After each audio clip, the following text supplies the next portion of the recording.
15 شعبان کی رات میں ہمارے ملکوں میں، جو ہمارے عجمی ملک ہیں، اس میں وہ کچھ ہو رہا ہے جو نہ میرے نبی نے کیا، نہ صحابہ نے کیا، نہ تابعین نے کیا۔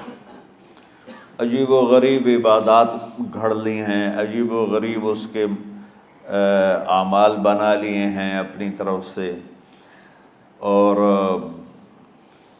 مسجدیں بھری ہوتی ہیں اور روشنیاں لگی ہوتی ہیں اور آتش بازی ہو رہی ہوتی ہے۔ میرے نبی نے اس رات کی فضیلت بتائی، عمل کوئی نہیں بتایا۔ جیسے یہاں کوئی صلاۃ تسبیح کی جماعت کرا رہے ہوتے ہیں، کوئی اجتماعی تہجد پڑھ رہے ہوتے ہیں، کوئی دیگیں چڑھا رہے ہوتے ہیں، کوئی آتش بازی کر رہے ہوتے ہیں، تو وہ اس میں اتنا غلو ہو گیا ہے کہ یہ بھی ٹھیک نہیں۔ اور کچھ علماء نے اس کے رد میں اس کا اتنا انکار کیا ہے کہ اس رات کی کوئی فضیلت ہے ہی نہیں، یہ بھی ٹھیک نہیں۔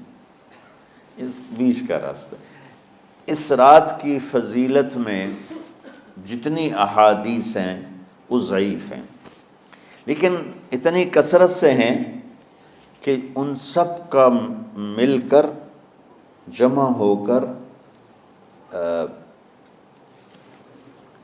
کم از کم وہ حسن لغیر ہی تک تو پہنچ جاتی ہیں۔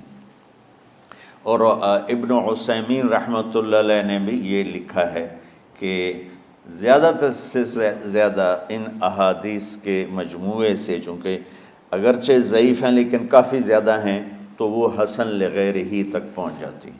تو حسن لغیر ہی سے کوئی عمل ثابت نہیں ہوتا، عمل ثابت ہوتا ہے صحیح حدیث کے سے۔ ایک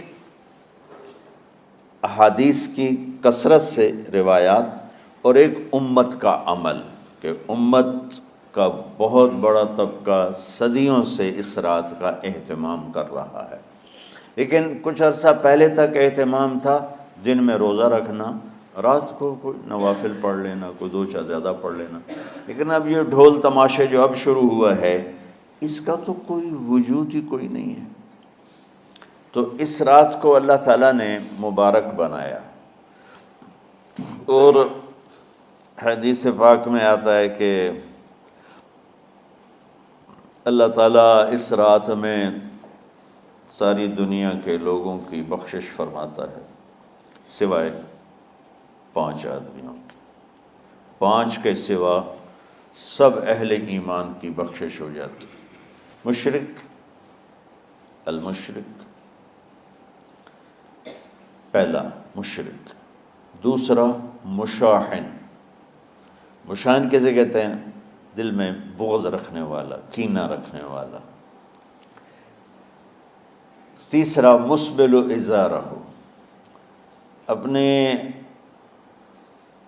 پاجامے شلوار چادر کو ٹخنوں سے نیچے تک لے جانے والا، لیکن ایک شرط کے ساتھ کہ وہ تکبر کی وجہ سے ہو، سستی کی وجہ سے ہے، غفلت کی وجہ سے ہے۔ چونکہ جب آپ نے ایک مرتبہ اس کے بارے میں بات کی تو حضرت ابوبکر صدیق نے کہا یا رسول اللہ، میری چادر، عرب چادر باندھتے تھے جیسے ہمارے پنجاب کا لباس چادر تھا، اب وہ کم ہو گئے، ہماری تو بزرگ عورتیں بھی اور مرد بھی سب چادر باندھتے تھے، شلوار کا تو کسی کو پتہ ہی نہیں ہوتا تھا ہمارے بچپن میں۔ یہ تو پھر آہستہ آہستہ جب تعلیم آئی تو شلوار دیہاتوں میں بھی اور شہروں میں عام ہو گئی۔ تو اگر وہ اس لیے لٹکا رہا ہے کہ طبیعت میں تکبر ہے، پھر اس وعید کا وہ حقدار ہے۔ اگر ویسے اس کی نیچے جا رہی ہے تو میرا مالک ایسا، وہ تو ہے ہی رحیم و کریم، ہے ہی رحیم و کریم، ہے ہی رحیم و کریم، صرف شلوار نیچے لٹکانے سے وہ اتنی شدید سزا دے۔ اگر اس کے پیچھے تکبر ہے، پھر ہے یہ، تکبر نہیں ہے تو انشاءاللہ وہ اس سے محفوظ ہوگا۔ تو اپنی چادر کو لٹکانے والا، لیکن بشرط تکبر۔ کتنے ہو گئے؟ عاق لوالدیہ، ماں باپ کا نافرمان، نافرمان ایسا کہ دکھ دینے والا. چھوٹی موٹی اونچ نیچ تو ہر بچے سے ہو جاتی ہے، نہیں، جن نے والدین کو ٹکڑے ٹکڑے کر دیا ہو اور ان کو دکھ دے دے دے دے کے ان کا سینہ چیر دیا ہو. چونکہ آپ کہتے ہیں پرزے پرزے کرنا کسی چیز کو، تو اپنے دکھ دے کر اپنی بدتمیزی کے ساتھ اس نے ماں باپ کا دل زخمی کر دیا ہو، ایک یہ نہیں معاف ہوتا. 5واں مدمن خمر، مسلسل شراب پینے والا، مستقل جو شراب کا عادی ہو.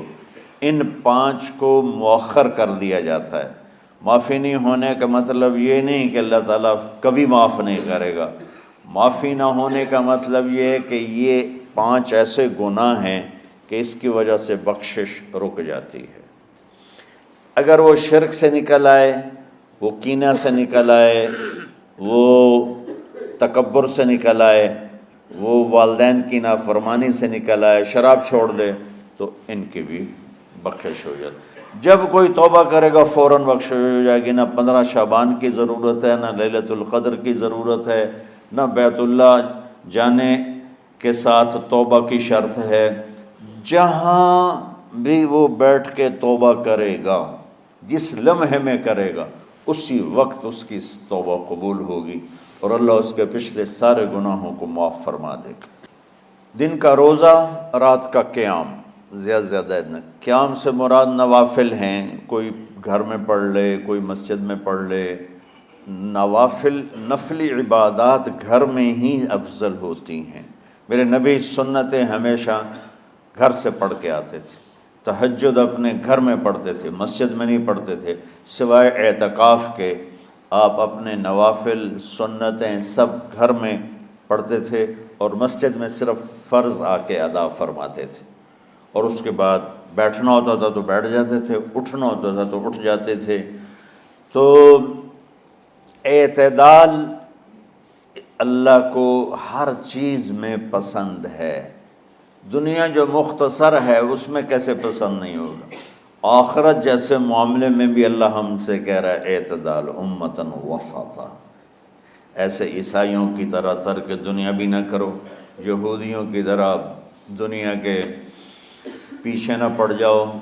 رزق حلال بھی کماؤ، اپنے بچوں کو بھی دیکھو، اپنے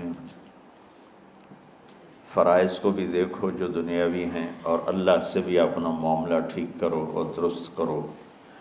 بعد کے زمانے میں صحابہ کے بعد سے ہی ایک انتہا پسندی امت میں آئی. ساری رات جاگنا.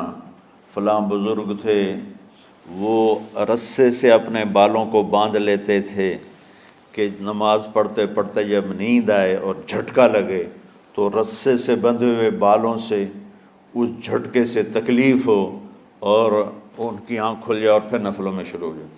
ایک فلاں بزرگ تھے، وہ اپنے آنکھوں میں نمک کا سرما لگاتے تھے تاکہ آنکھیں جل جائیں، اس میں وہ جلن پیدا ہو جائے اور نیند اڑ جائے.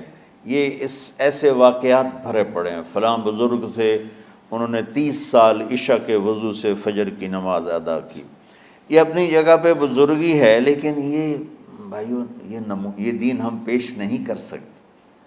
فلاں بزرگ تھے، وہ 30 سال سے ستو کھا رہے تھے کہ روٹی کھانے اور ستو کھانے میں 70 دفعہ سبحان اللہ کا فرق پڑ جاتا ہے.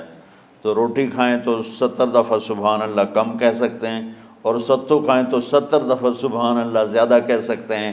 تو لہٰذا ان کا مجھے تو 30 سال ہو گئے، میں تو ستو کھا رہا ہوں، میں تو روٹی نہیں کھا رہا. یہ دین نہیں ہے. یعنی یہ وہ دین نہیں جو ہم انسانیت کو پیش کر سکتے. یہ تو لوگوں کو دوڑانے والی بات. یہ راہبانیت کی شکل ہے.